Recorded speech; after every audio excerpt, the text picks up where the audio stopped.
ভাই,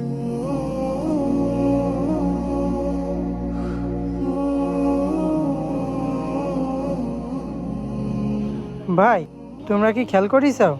রমজান আসলেই আমাদের খুব একটা চিন্তা হয়, আমরা কি সঠিকভাবে জাকাত আদায় করছি? বলতে অনেকে জাকাত দেয়, কিন্তু সেটা জানি না সঠিক মানুষের কাছে পৌঁছাচ্ছে কিনা। আল্লাহ তাআলা বলেছেন, সালাত কায়েম করো এবং জাকাত আদায় করো। আল্লাহ তাআলা আরো বলেছেন, জাকাত কোনো দয়া নয়, এটা গরিবের অধিকার। আমাদের আশেপাশে তো কত মানুষ কষ্টে আছে, তাই না?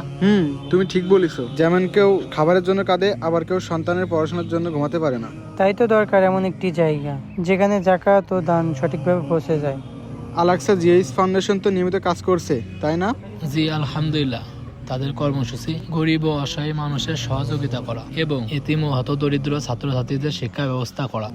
আমিও শুনেছি যে আলাক্সা জিএইচ ফাউন্ডেশন বিধবাদেরকেও কর্মসংস্থান সৃষ্টি করে দেয়। শুধু তাই নয়, প্রতি রমজান ইফতার বিতরণ সহ অসংখ্য মানবিক কাজ স্বচ্ছতা ও আমানতের সাথে পরিচালনা করে থাকে। আমাদের জাকাত যদি এসব কাজে লাগে তাহলে তো সমাজ বদলাতে আর সময় লাগবে না। ইনশাআল্লাহ আমাদের সামান্য দান একটি শিশুর শিক্ষা নিশ্চিত করতে পারে। আরো একটি অসহায় মায়ের মুখে হাসি ফোটাতে পারে। এছাড়াও একটি পরিবারকে নতুন জীবন দিতে পারে।